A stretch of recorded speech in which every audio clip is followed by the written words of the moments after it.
হৃদয় বিদারক একটি ঘটনা। আল্লাহর নবী রাহমাতুল লিল আলামিনের রওজা পাকের সামনে এক মা তার সন্তানকে অস্বীকার করে। মা বলে, কে তুমি? তোমাকে আমি চিনতে পারি নাই, তুমি চলে যাও, তোমাকে আমি চিনি না। ওই সন্তান চোখের পানিগুলো সারিয়া কান্না করে বলে, মা তুমি ছাড়া এই দুনিয়ার মধ্যে আমার আপন বলতে কেউ নাই।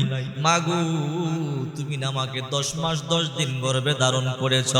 ও মা তুমি না আমাকে 2 বছর দুধ পান করাইছো। এই দুনিয়াতে তুমি আপন বলতে কেউ নাই। তুমি যদি আমাকে অস্বীকার করো আমি কই যাব?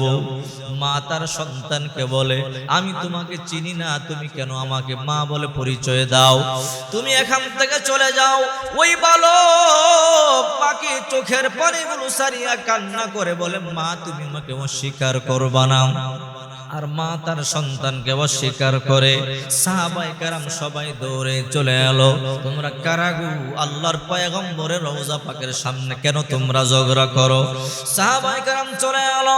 ওই মহিলাকে ডেকে বলে, রে মহিলা, এই বালকটিকে আল্লাহর পয়গম্বরের রওজা পাকের সামনে তোমরা কেন ঝগড়া করো?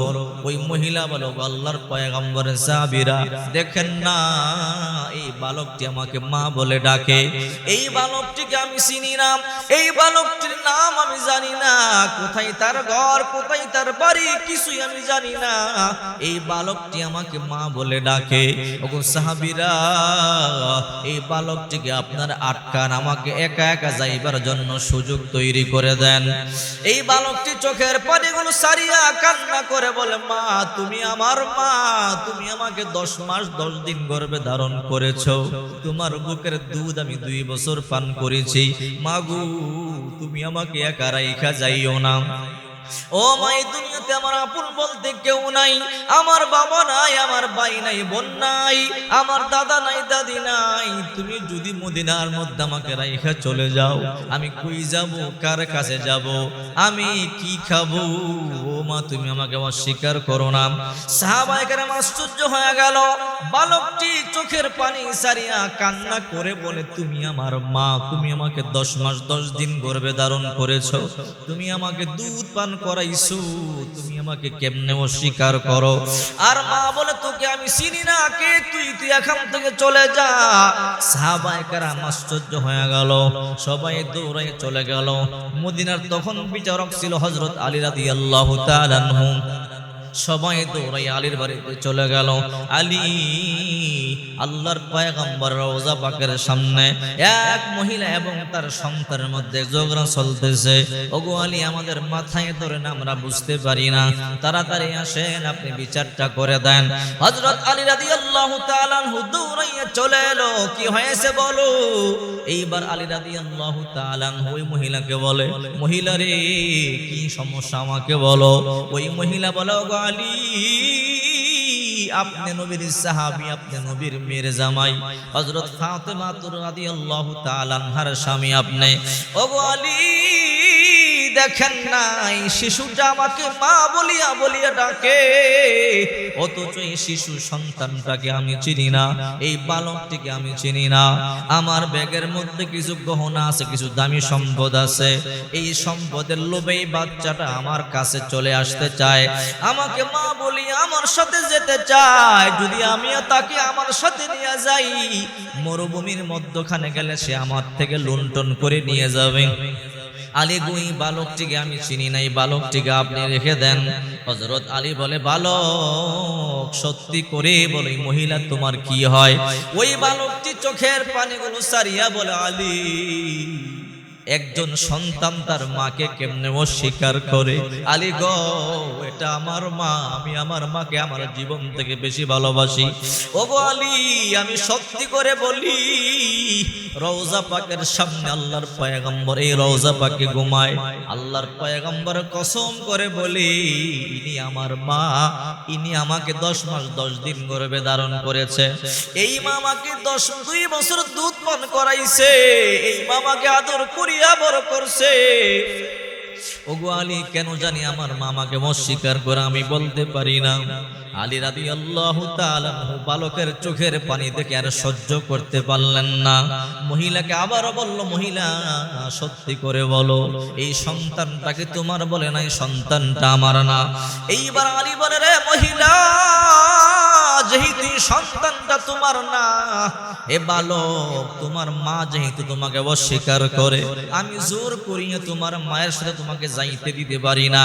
তবে একটা কাজ আমি করতে পারি, আমি তোমার বাবা হয়ে যেতে পারি। আজ থেকে তুমি আমার সন্তান হয়ে যেতে পারো। হাসান হুসাইন আমার সন্তান, যেই পাতিলের খাবার খায় তুমিও সেই পাতিলের খাবার খাবে। হাসান হুসাইন যেটায় ঘুমায় তুমিও সেটাই ঘুমাবে। হাসান হুসাইন যেদিন না খায় থাকবে তুমিও না খায় থাকবা। হাসান হুসাইন যদি খায় তুমিও খাইবা। চলো তুমি আমার বাড়িতে চলো, আমি তোমার পিতা হয়ে গেলাম।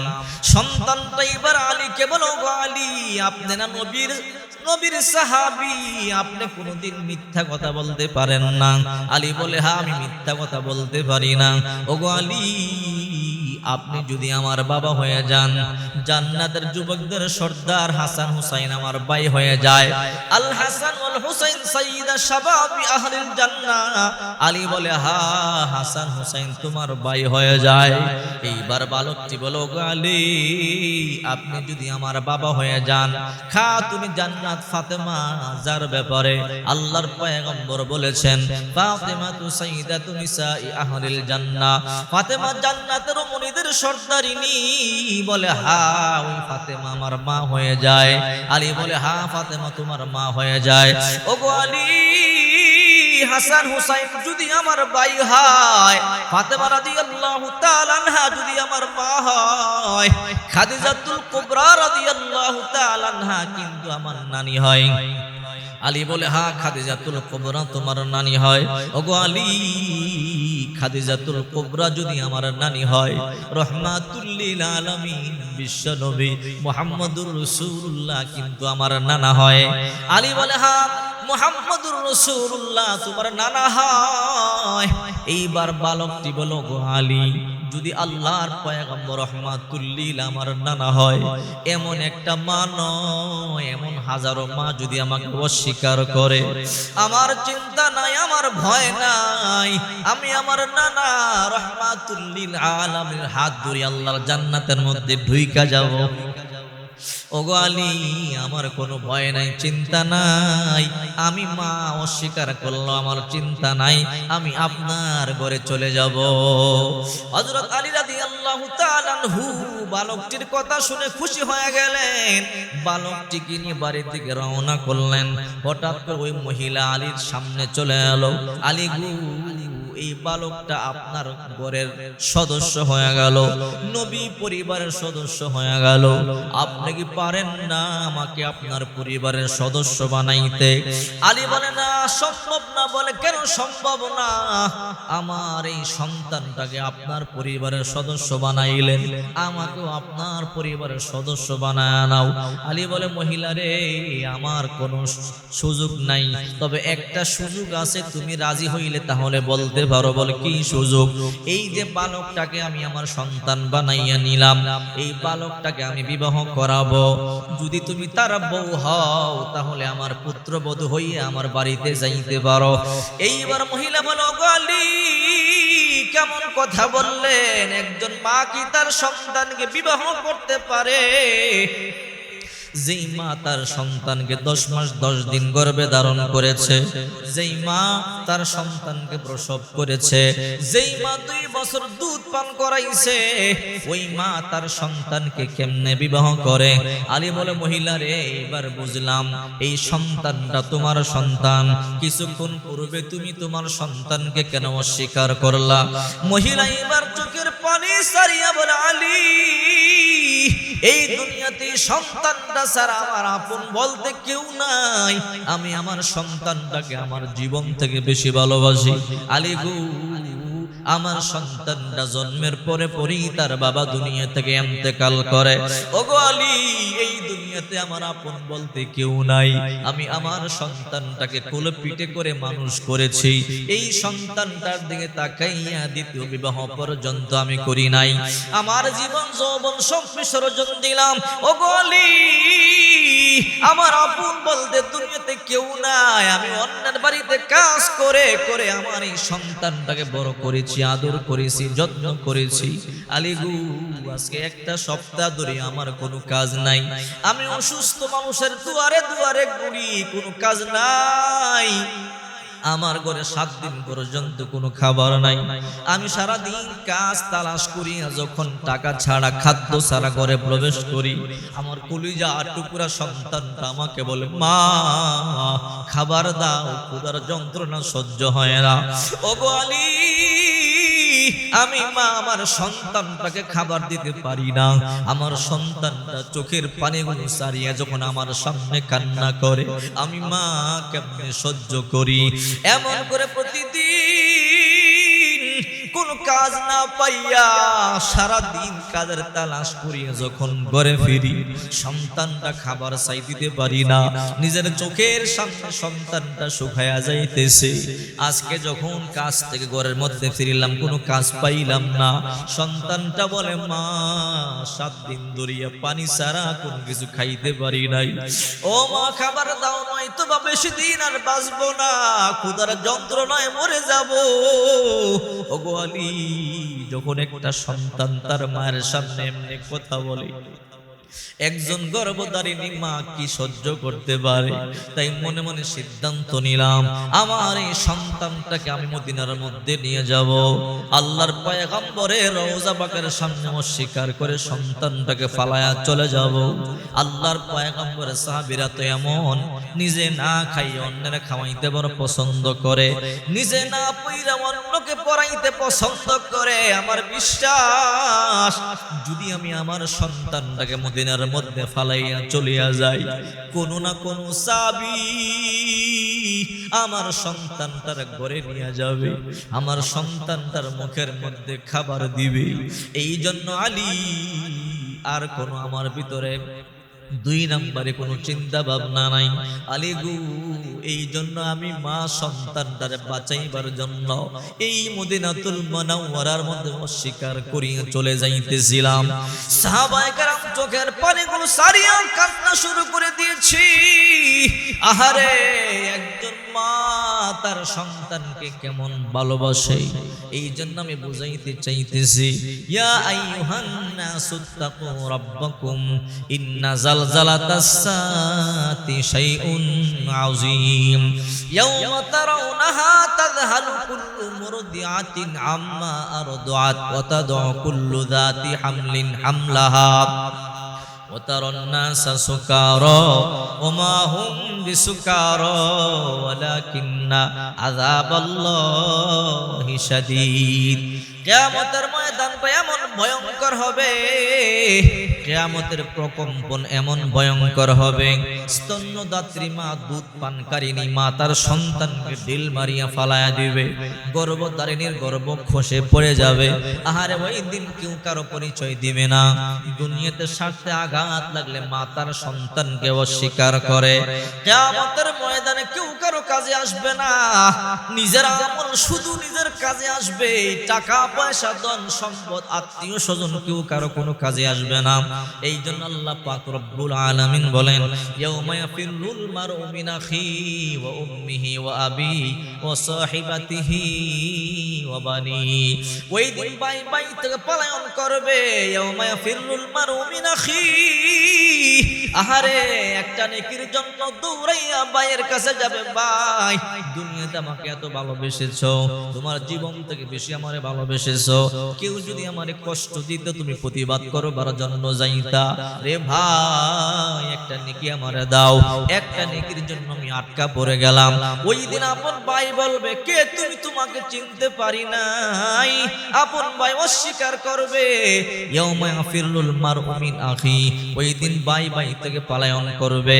ও উম্মিহি মায়ের কাছ থেকে পলায়ন করবে, একটা নেকির জন্য মায়ের কাছে যাবে, যেই মা তার সন্তানকে জীবন থেকে বেশি ভালোবাসে, যেই মা তার সন্তানকে জীবন বাজি রেখে জন্ম দিয়েছে, যেই মা 10 মাস 10 দিন গর্ভে ধারণ করেছে, যেই মা 2 বছর দুধ পান করাইছে, যেই মা সন্তানকে জীবন থেকে বেশি ভালোবাসে, কিয়ামতের ময়দানটা এমন ভয়ঙ্কর হবে, ওই দিন মা বলবে, কে তুমি? তোমাকে চিনতে পারি নাই। একটা নেকির জন্য যাবে, মা সন্তানকে অস্বীকার করবে, ও আমি বাবার কাছ থেকে পলায়ন করবে, নেকির জন্য বাবার কাছে যাবে। বাবা, সারা জনম বড় বড় কষ্ট করে আমাদেরকে বড় করেছো, লালন পালন করেছো, একটা নেকি তুমি আমারে দাও। ও বাবা, নিজে না খাই আমাদেরকে খাওয়াইছো, একটা ভালো কাপড় পর্যন্ত তুমি পরিধান করো নাই। আহারে, এমন বাবা আছে নিজে সিরা কাপড় পরিয়ে ঈদের নামাজ পড়বার জন্য ঈদগাহে যায়, সন্তানকে নতুন জামা কাপড় কিনিয়া দেয়। বাবার কাছে সন্তান আবদার করে, বাবা ঈদ আসতেছে, আমাকে নতুন জামা কিনিয়ে না দিলে কিন্তু ঈদগাহে যাব না, নানির বাড়ি যাব না, ফিরিনি সময় খাবো না। বাবা সন্তানকে বলে, টেনশন করবি না, আমি ঈদের সময় নতুন জামা তোমারে কিনিয়া দিব। আহারে বাবা, মানুষের কাছ থেকে ঋণ করিয়া দাঁড় করিয়া টাকা নিয়া সন্তানকে নতুন জামা কিনিয়া দেয়। বাবা ঠিকই সিরা কাপড় পরিয়া ঈদের নামাজ পড়বার জন্য যায়, অথচ ওই বাবার কাছে গিয়ে বলবে, বাবা একটা নেকি আমারে দাও, একটা নেকি দিলে জান্নাতে যাইতে পারি। বাবা বলবে, কে তুমি? তোমাকে চিনতে পারি নাই। ও সাহিবাতিহি, বিবির কাছে গিয়ে বলবে, বিবি তোমারে কত ভালোবেসেছি, কত মোহাব্বত করেছি, একটা নেকির জন্য মায়ের কাছে গেলাম, মা ফিরাইয়া দিল, ভাইয়ের কাছে গেলাম, ভাই ফিরাইয়া দিল, বাবার কাছে গেলাম, বাবাও ফিরাইয়া দিল, একটা নেকি আমারে দাও, দিলে জান্নাতের মধ্যে যাইতে পারি। বিবি রে, কত আদর সোহাগ তোমারে করেছি, কত দামি দামি গহনা তোমারে কিনিয়া দিছি। বিবি বলবে, কি আপনি আপনার চিনতে পারি নাই, কেউ কাউকে পরিচয় দিবে না, শেষ সর্বশেষ সন্তানদের কাছে গিয়ে বলবে, রে সন্তানেরা, তোদের মা আমাকে ফিরাইয়া দিল, আমার বাবা, আমার মা, আমার ভাই, আমার সবাই ফিরাইয়া দিল, একটা নেকি আমার লাগবে, জান্নাতে আমি যাইতে পারি না, আটকে পড়ে গেছি, একটা নেকি আমার দাও, জান্নাতের মধ্যে যাইতে পারি। সন্তান বলবে, কে আপনি? আপনারে চিনতে পারি নাই। বাবা বলবে, আমি তোদের সেই বাবা, না খাই না তোদেরকে খাওয়াইছি, না পয়রা তোদেরকে পড়াইছি। সন্তানেরা বলবে, আপনারা চিনতে পারি নাই। বাবা চোখের পানি গুলো সারিয়া কান্না করিয়া করিয়া ফিরিয়া যাবে, একটা নেকি পাওয়া যাবে না। লিকুল্লি ইমরিইন মিনহুম ইয়াওমা ইযিন শাআনুন ইউগনি, প্রত্যেকেই থাকবে নিজের ব্যস্ততায়, নিজের চিন্তায় চিন্তিত, কেউ কারো কাছে আসবে না। আসরের ময়দানটা বড় ভয়ঙ্কর হবে, সূর্য মাথার কাছাকাছি চলে আসবে, আর দুনিয়ার জমিনে 9,30,000 মাইল দূর থেকে সূর্য আলো দেয়, 9,30,000 মাইল দূর থেকে সূর্য আলো দেয়। চিন্তা করে দেখো, এক মুখ দিয়ে আলো দেয়, এরপর আমরা সহ্য করতে পারি না, এয়ার কন্ডিশন লাগে, ছাতা লাগে, অথচ কিয়ামতের ময়দানে সূর্য 12টা মুখ দিয়ে আলো দিবে, তাপ দিবে, সূর্য মাথার কাছাকাছি চলে আসবে, মাথার পাটিটা ফাটিয়া যাবে, মগজগুলো বায়া বায়া পাতের পাড়ার মতো পড়বে, আহারে মাটি তামা হয়ে যাবে, জিহ্বা নাভি পর্যন্ত বের হয়ে যাবে, পালাইবার মতো কোনো জায়গা থাকবে না, সবাই শুধু দৌড়াদৌড়ি করবে। আল্লাহ তাড়াতাড়ি বিচার শুরু করো, ওগো আল্লাহ তাড়াতাড়ি বিচার শুরু করো, জান্নাতে দাও নয়তো জাহান্নামে দাও, বিচার শুরু করো। সবাই দৌড়াইয়া যাবে, ওগো আদম নবী আল্লাহর কাছে সুপারিশ করেন যেন আল্লাহ বিচার কার্য শুরু করে দেয়। আদম পয়গম্বর বলবে, আমি পারবো না। কেন পারবেন না? আল্লাহ তাআলা বলেছিল, ওই গাছের কাছে যাইও না, ওয়ালা তাকরাবা হাদিস শাজরাতা ফাতাকুনা মিনাজ জালিমিন। আমি ওই গাছের কাছে গেছিলাম, আমি আল্লাহর একটা কথা অমান্য করেছিলাম, এই জন্য আমার ভয়, আল্লাহ যদি আমাকে পাকড়াও করে, আমার বড় ভয়, আমি সুপারিশ করতে পারবো না। তোমরা যাও নূহ পয়গম্বরের কাছে যাও। সবাই দৌড়াইয়া নূহ পয়গম্বরের কাছে যাবে। ওগো নূহ নবী, আল্লাহর কাছে একটু সুপারিশ করেন, আল্লাহ তাআলা যেন বিচার কার্য শুরু করে।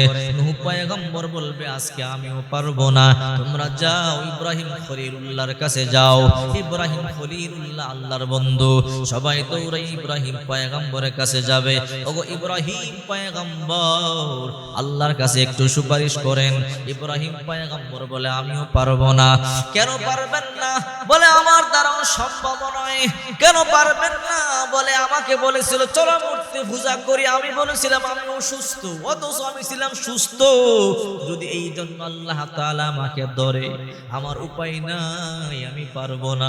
তোমরা ঈসা পয়গম্বরের কাছে, মুসা পয়গম্বরের কাছে যাও। মুসা পয়গম্বর বলবা আমিও পারবো না। তোমরা ঈসা পয়গম্বরের কাছে যাও। ঈসা রূহুল্লাহ, ঈসা পয়গম্বর বলবে আমিও পারবো না। তোমরা যাও আখির নবী মুহাম্মদুর রাসূলুল্লাহর কাছে। সবাই দৌড়াই আল্লাহর পয়গম্বরের কাছে যাবে। ও রাহমাতুল লিল আলামিন, আজকে হাসরের ময়দানে আপনি ছাড়া কেউ সুপারিশ করতে পারবে না। আল্লাহ নবী রাহমাতুল লিল আলামিনের সাথে পড়ে যাবে। আল্লাহ, হাসরের ময়দানটা বড় ভয়ঙ্কর। সূর্য মাথার কাছাকাছি চলে আসছে, মাটি তামা হয়ে গেছে। ওগো আল্লাহ, সবাইকে যদি এমনি ধ্বংস করে ফেলেন, কার বিচার করবেন? আল্লাহ বিচার শুরু করেন, জান্নাতে দেন, জাহান্নামে দেন, বিচার শুরু করেন। আল্লাহ পাক রব্বুল আলামিন বিচার শুরু করবেন। আল্লাহ বলবেন ওগো নবীজি, আপনি মাথা উঠান, আপনি মাথা উঠান। আল্লাহর পয়গম্বর মাথা উঠাবেন। জাহান্নাম ৭০,০০০ শিকল সিরিয়া দৌড়াইয়া জাহান্নাম হাসরের ময়দানে চলে আসতে চাইবে। সেই অবস্থা দেখি হাসরবাসী চিৎকার শুরু করে দিবে। আল্লাহ বলবো রাহমাতুল লিল আলামিন, আপনি ভয় পাবেন না, চিন্তা করবেন না। এক পেয়ালা পানি আল্লাহর পয়গম্বরের হাতের মধ্যে দিবে। আল্লাহ নবী রাহমাতুল লিল আলামিন এই পানিগুলো হাতের মধ্যে নিয়া আল্লাহ নবী বিসমিল্লাহ বলিয়া জাহান্নামের উপরে ছিটাইয়া দিবে। জাহান্নাম চিৎকার করিয়া করিয়া ৭০,০০০ বছর দূরে চলে যাবে। এবার আল্লাহর পয়গম্বর বলে আল্লাহ, এটা কেমন পানি? এই পানির তো পাওয়ার কারণটা কি আমারে বলেন। আল্লাহ বলবো গো নবীজি, এগুলো জমজমের পানি না, আবে হায়াতের পানি না, হাউজে কাউসারের পানি না, এগুলো আপনার উম্মতের চোখের পানি। আপনার উম্মত শেষ রাত্রিতে চোখের পানি সারিয়া সারিয়া কান্না করেছে। ওই পানিগুলো আমি আল্লাহ তাআলা নষ্ট করি নাই, আমি আল্লাহ কুদরতি হাতের মধ্যে জমা করেছি। এই জন্য শেষ রাত্রিতে তাহাজ্জুদের নামাজ পড়িয়া পড়িয়া চোখের পানিগুলো সারিয়া সারিয়া কান্না করবেন। যদি চোখের পানি সারিয়া সারিয়া কান্না করতে পারেন, আল্লাহর কসম করে বলি এই পানিগুলো বিফলে যাবে না। এই পানির মাধ্যমে আল্লাহ তাআলা জাহান্নাম থেকে বাঁচাবে। এই জন্য আল্লাহ পাক বলেন ইদাস সামাউ ফাতারাত ওয়া ইদাল কাওয়াকিবু ইনতাসারাত ওয়া ইদাল বিহারু ফুজ্জিরাত ওয়া ইদাল কুবুরু বুসিরাত। এমন একদিন আসবে এই আকাশ ভেঙ্গে ভেঙ্গে মাথার উপরে পড়বে, সূর্য ভেঙ্গে ভেঙ্গে মাথার উপরে পড়বে, আহারে তারকা খসে খসে পড়বে। এমন একদিন আসবে ইদাল বিহারু সুজ্জিরাত, সমুদ্র উত্তাল করে তোলা হবে, সমুদ্রের মধ্যে আগুন ধরে যাবে, গোটা পৃথিবী তছনছ হয়ে যাবে, ধ্বংস হয়ে যাবে। এই জন্য আল্লাহ তাআলা বলে, হে আমার আদম সন্তান শোনো, এই দুনিয়া তোমাদের জন্য সৃষ্টি করেছি, এই দুনিয়া একদিন ধ্বংস করে ফেলবো। এই দুনিয়ার বিন্দু পরিমাণ দাম আমার কাছে নাই। যদি তোমরা নেক আমল করতে পারো, নেক আমল করে জান্নাতের মধ্যে আসতে পারো, আমি আল্লাহ পাক তোমাদের জিন্দেগীর যত গুনাহ আছে সমস্ত গুনাহ ক্ষমা করে দিয়া জান্নাতের মেহমান তোমাদেরকে বানায়